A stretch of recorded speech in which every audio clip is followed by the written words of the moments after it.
বঙ্গবন্ধু কন্যাকে ইনশাল্লাহ আমরা 26শে মার্চের মধ্যে বাংলাদেশে নিতে চাই।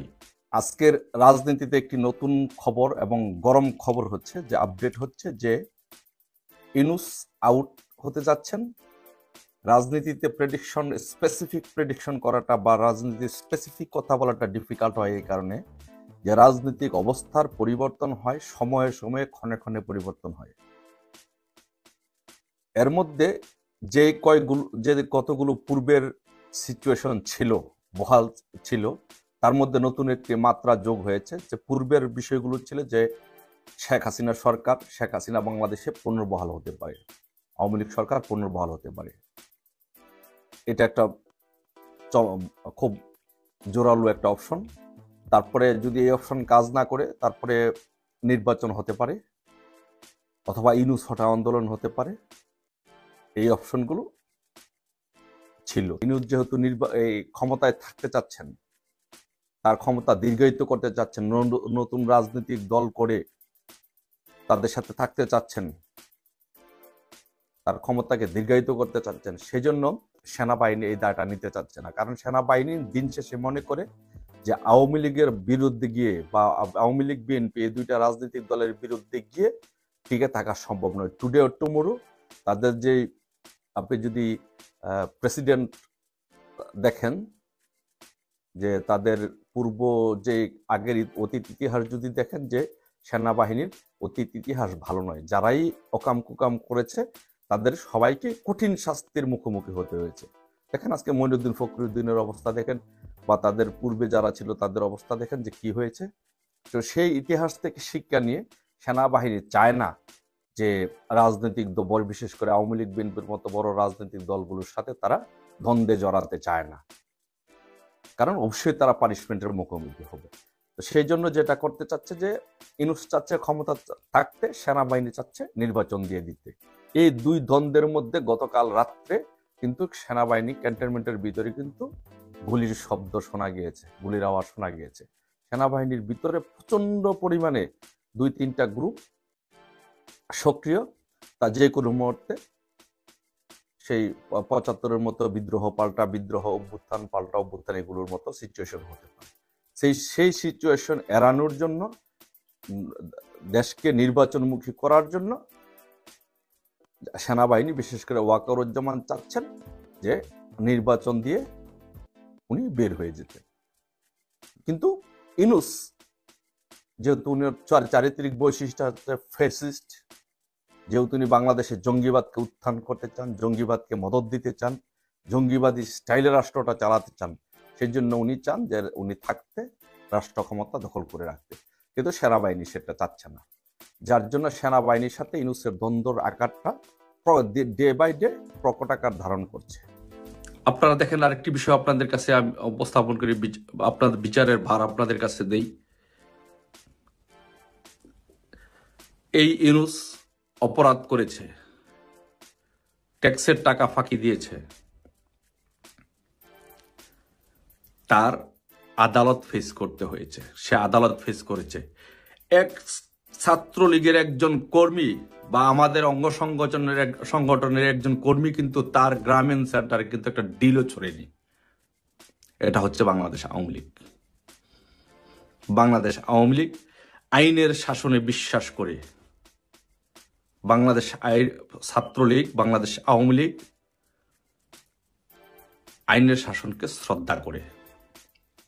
আর আপনারা এখন বিচার করে দেখেন, এই জামাত শিবির, আলবদর, আল শামস, যে সমন্বয়কারীরা, জঙ্গি সংগঠনের ইউনূসের জঙ্গি বাহিনী আজকে কি করছে?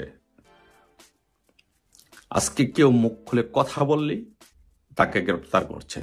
বাংলাদেশের মিডিয়াগুলো মুখ খুলে কথা বলতে পারছে না, কোনো সংবাদ পরিবেশন করতে পারছে না, কোনো মানুষ আজকে কথা বলতে পারছে। যে কথা বলছে তাকেই গ্রেপ্তার করা হচ্ছে, তার বিরুদ্ধে গ্রেপ্তারি পরোয়ানা জারি করা হচ্ছে। যে কথা বলছে তার বাড়িতে হামলা করা হচ্ছে, তাদেরকে কোর্টে যদি কোনো আইনজীবী কথা বলছে তাকে লাঞ্ছনা করা হচ্ছে, কোর্টে যদি কোনো আসামি নেওয়া হচ্ছে তাকে ওই কোর্টেই তাদেরকে হামলা করা হচ্ছে। এ কোন বাংলাদেশে আমরা বসবাস করি? বাংলাদেশ আওয়ামী লীগ কি এগুলো করেছে?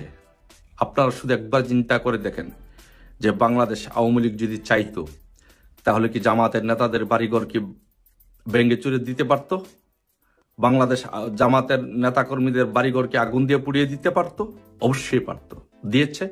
একজন জামাতের বাড়িতে আগুন দিয়েছে এমন কোনো ঘটনা দেখাইতে পারবেন? ওরা তো ৭১-এর মানবতা বিরোধী অপরাধ করেছিল। এটা প্রতিষ্ঠিত, বাংলাদেশের সবাই জানে যে এরা ৭১-এর সময় মানবতা বিরোধী অপরাধ করেছে, পাকিস্তানের দোসর হয়ে ওরা কাজ করেছে। কিন্তু তারপরে কিন্তু বাংলাদেশ আওয়ামী লীগ আইন নিজের হাতে তুলে নেয়নি। সো তাই আজকে আমরা এই রাষ্ট্রটি কার হাতে দিয়েছি? শেখ হাসিনাকে সরিয়ে আমরা কার কাছে এই রাষ্ট্রের দায়িত্ব দিয়েছি? এটা আপনাদের কাছে বিচার দিলাম। আর সেই বিচারে যদি আপনাদের বিবেকের বিচারে যদি ওরা যদি দোষী সাব্যস্ত হয়, ওদেরকে বয়কট করুন। আর যদি মনে করেন যে না, শেখ হাসিনা এদেশের জন্য ভালো ছিল, এদেশের জন্য কাজ করেছিল, আসুন ঐক্যবদ্ধভাবে শেখ হাসিনার জন্য কাজ করে শেখ হাসিনাকে এদেশে ফিরিয়ে এনে এদেশকে রক্ষা করি। আপনি রক্ষা পাবেন, আমি রক্ষা পাবো, আপনার পরিবার রক্ষা পাবে, আমার পরিবার রক্ষা পাবে, সমাজ রক্ষা পাবে, দেশ রক্ষা পাবে। আর যদি সেটি করতে আমরা ব্যর্থ হই, এই ব্যর্থতার দায় আপনাকে নিতে হবে, আমাকে নিতে হবে, গোটা দেশকে নিতে হবে। তালেবানি রাষ্ট্রের দিকে আমাদের বাংলাদেশ দাবিত হবে।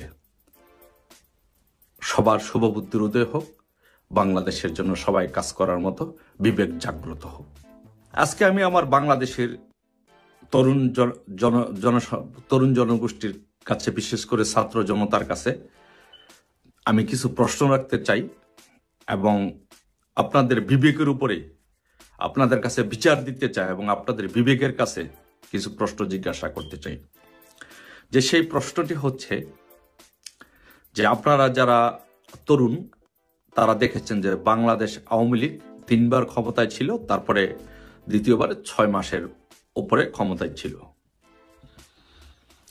সো প্রায় 15 বছরের উপরে বাংলাদেশ আওয়ামী লীগ সরকার এই দেশে ক্ষমতায় ছিল একটানা, আর আগে ছিল 1996 সালে। আচ্ছা, আপনারা বাংলাদেশে যারা তরুণ সমাজ বা যারা বর্তমানে বুঝেন জানেন, শিক্ষিত সমাজ সহ সকল জনগণের কাছে আমি প্রশ্ন করতে চাই, আপনারা কি বাংলাদেশে আপনাদের জীবদ্দশায় আপনারা কি কেউ দেখেছেন যে বাংলাদেশ আওয়ামী লীগের কোনো নেতাকর্মী অন্য সংগঠনের, বিএনপি বলেন, জামাত বলেন বা অন্য অন্য রাজনৈতিক সংগঠনের কোনো নেতাকর্মীর বাড়িতে আগুন দিয়েছে? আপনারা বলতে পারবেন, দেখাইতে পারবেন এরকম কোন নজির বাংলাদেশ আওয়ামী লীগ সৃষ্টি করেছে? করেনি। আপনারা কি দেখাতে পারবেন যে বাংলাদেশ আওয়ামী লীগ বা কোনো আওয়ামী লীগের নেতাকর্মী বা বাংলাদেশ আওয়ামী লীগ কোনো অঙ্গ সংগঠন কারো বাড়িতে গিয়ে, কারো প্রতিষ্ঠা বেগম খালেদা জিয়া বলেন বা জিয়াউর রহমান বলেন, কারো বাড়িতে গিয়ে আগুন ধরিয়ে দিয়েছে, কারো স্থাপনায় আগুন ধরিয়ে দিয়েছে, কারো সম্পদ লুণ্ঠন করে নিয়ে গিয়েছে, কারো ব্যবসা প্রতিষ্ঠানে আগুন দিয়েছে? আপনারা এরকম কোনো প্রমাণ দেখাতে পারবেন? দেখাতে পারবেন না। আপনারা আরেকটি কথা বলি, আপনারা কি দেখাইতে পারবেন যে বাংলাদেশ আওয়ামী লীগ কোনো প্রবাসীর বাড়িতে আগুন দিয়ে জ্বালিয়ে পুড়িয়ে দিয়েছে? যে প্রবাসী পুরা আওয়ামী লীগের সময়টুকু সে বিদেশে ছিল। আমি আমার কথা বলছি, আমি আজকে 14 বছর যাবত আমি আজকে লন্ডনে থাকি। আমি বাংলাদেশ আওয়ামী লীগের কোনো সুযোগ সুবিধা ভোগ করার বা কোনো অপকর্ম করার বা কোনো খারাপ কাজ করা বা কাউকে গালি দেওয়া, কারোর বাড়িতে একটা ডিল ছোড়ার সময় আমার হাতে ছিল না, যেহেতু আমি প্রবাসে থাকি। আমার বাড়িতে সবকিছু লুটপাট করে আগুন দিয়ে নিয়ে যাওয়া হলো 5 তারিখের পরেই। বাংলাদেশ আওয়ামী লীগ আপনি দেখাইতে পারবেন যে কোনো প্রবাসীর বাড়িতে এরকম একজন প্রবাসী বিদেশ থাকে, এত বছর ক্ষমতায় ছিল, কারো বাড়িতে কোনো আক্রমণ করেছে, কারো বাড়িতে আগুন দিয়েছে, কারো বাড়িতে লুটপাট করেছে? করেন নাই। তাহলে আপনারা দেশবাসীর কাছে আমরা বিচার দিলাম, আপনাদের কাছে বিবেকের কাছে প্রশ্ন করলাম যে বাংলাদেশ আওয়ামী লীগ কখনো ধ্বংসাত্মক রাজনীতি করে নাই। বাংলাদেশ আওয়ামী লীগ কখনো কারো বাড়িতে আগুন দেয় নাই, কারো ব্যবসা প্রতিষ্ঠানে আগুন দেয় নাই, জিয়াউর রহমানের স্মৃতিসৌধে আগুন দেয় নাই, খালেদা জিয়ার বাড়িতে আগুন দেয়নি। এগুলো বাংলাদেশ আওয়ামী লীগ করে নাই। কোনো জামাতের কোনো বাড়িতেও বাংলাদেশ আওয়ামী লীগ আগুন দেয় নাই, লুটপাট করে নাই। এখন আপনারা কি দেখছেন? এখন এরা ক্ষমতায় আসে নাই, না এসেই বাংলাদেশ আওয়ামী লীগের নেতাকর্মীদের, ব্যবসায়ীদের বাড়িঘর আগুন দিয়ে জ্বালিয়ে পুড়িয়ে দিচ্ছে, লুটপাট করছে। যেই বঙ্গবন্ধু এদেশের স্বাধীনতা নেতৃত্ব না দিলে আমরা স্বাধীন হতাম কিনা সেটি নিয়ে সন্দেহ আছে। সেই বঙ্গবন্ধুর বাড়িটি জ্বালিয়ে পুড়িয়ে দেওয়া হয়েছে। তাহলে এদেশের জনগণ, আপনারা যারা আছেন, আপনারা বিচার করে দেখেন যে বাংলাদেশের আওয়ামী লীগের রাজনীতি এবং এই ৭১-এর পরাজিত শক্তির আলবদর আল শামসদের রাজনীতির মধ্যে পার্থক্য কতটুকু, শেখ হাসিনার রাজনীতি এবং অন্যান্যদের রাজনীতির মধ্যে পার্থক্য কতটুকু। আজকে দেখেন, বাংলাদেশ আওয়ামী লীগ যদি চাইতো, বাংলাদেশ আওয়ামী লীগ যদি মনে করত, ছাত্রলীগ যদি মনে করত, তাহলে জামাতের নেতাদেরকে বিনা বিচারে রাস্তায় অপরাজয় বাংলার পাদদেশে বেঁধে তাদেরকে হত্যা করতে পারত, বিচার করতে পারত।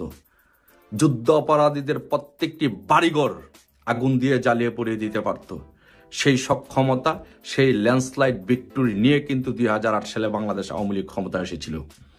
কিন্তু বাংলাদেশ আওয়ামী লীগকে সেই কাজ করেছে? ছাত্রলীগকে সেই কাজ করেছে? যুবলীগকে সেই কাজ করেছে? কৃষক লীগ, স্বেচ্ছাসেবক লীগকে সেই কাজ করেছে? না, করে নেই, কেউ করেনি। ৭১-এ যারা মানবাধিকারের অপরাধ করেছিল, মানবাধিকার লঙ্ঘন করেছিল, তাদের বিচার আন্তর্জাতিক আদালত, আন্তর্জাতিক আইন মেনে, ইন্টারন্যাশনাল স্ট্যান্ডার্ডে তাদের বিচার হয়েছে এবং বিচার হচ্ছিল। কিন্তু আজকে কি হচ্ছে? বাংলাদেশে আজকে যেন একটা মৃত্যুপুরীতে পরিণত করেছে। বাংলাদেশ যেন আফগানিস্তান, বাংলাদেশ যেন আরেকটা প্যালেস্টাইন রাষ্ট্র হিসেবে বাংলাদেশ যেন আজকে আমাদের কাছে মনে হচ্ছে। সকল জায়গায় আগুন আগুন আগুন, ভাঙচুর, লুটপাট। কোন দেশে আমরা বসবাস করছি?